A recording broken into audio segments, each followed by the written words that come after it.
नमस्कार दोस्तों, स्वागत है आप सभी का मेरे YouTube चैनल स्टेनो गुरु शिवा में। दोस्तों शुरू करते हैं आज की डिक्टेशन। संपादकीय गति लेखन संख्या 37, गति 80 शब्द प्रति मिनट। स्टार्ट। साक्षरता के बिना किसी भी समाज और राष्ट्र का विकास संभव नहीं है।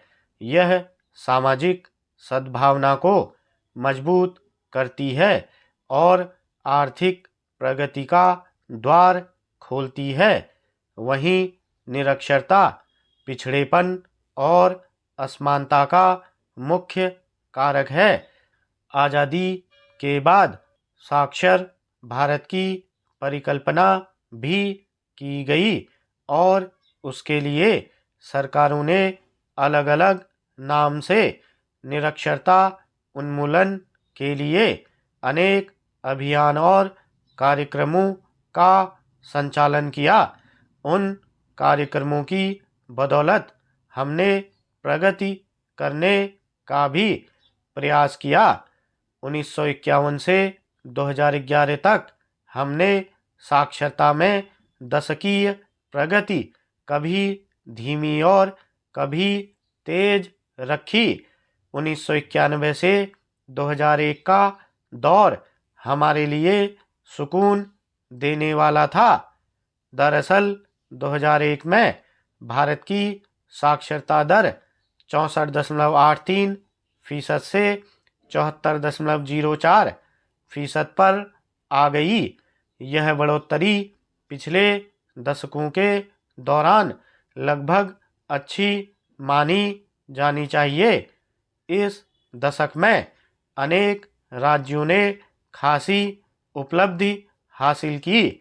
वर्ष 2000 तक भारत में साक्षरता की दर तेजी से बढ़ने की संभावनाएं नजर आ रही थी।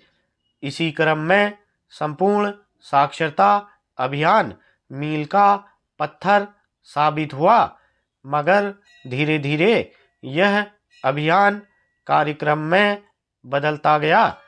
कार्यक्रमों के दौरान निरक्षर लोगों को अपने हाल पर छोड़ दिया गया, जबकि वर्ष 2000 के बाद इसे और बड़ा अभियान बनाने की जरूरत रही थी, क्योंकि शेष रह गए निरक्षर मुख्य और केंद्रीय समूह की श्रेणी में आते हैं, जिन्हें साक्षर बनाने की जरूरत थी।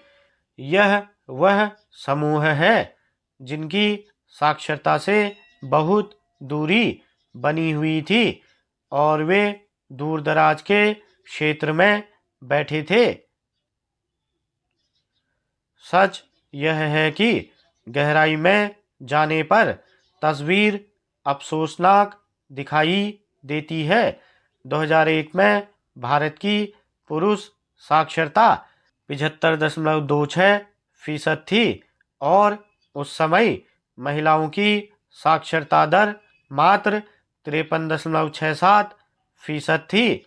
इस अंतराल को पाटने का कोई महत्वपूर्ण प्रयास नहीं किया गया।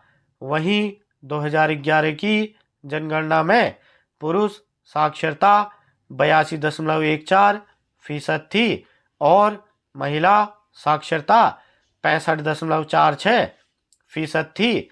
सरकारों को चाहिए कि देश को विकसित राष्ट्र बनाने के लिए साक्षरता अभियानों को ज़्यादा परिणामदायक और सकारात्मक बनाने के लिए ठोस कदम उठाए। अगर औपचारिक शिक्षा को विकसित करना है और शिक्षा से विकास की यात्रा को आगे बढ़ाना है, तो देश का पूरी तरह साक्षर होना बहुत जरूरी है। कहने को हर वर्ष अंतर्राष्ट्रीय साक्षरता दिवस मनाया जाता है, लेकिन ज़रूरत इस बात की है कि हर कुछ दिनों पर इस संकल्प को मजबूत करना चाहिए और उसे जमीन पर उतारने के लिए नतीजा देने वाले काम किए जाएं। जब तक ऐसा अभियान जमीनी स्तर पर कामयाब नहीं होगा, तब तक साक्षर भारत, विकसित भारत का मकसद अधूरा रहेगा। विकास में साक्षरता को सबसे महत्वपूर्ण आधार माना गया है। स्टॉप।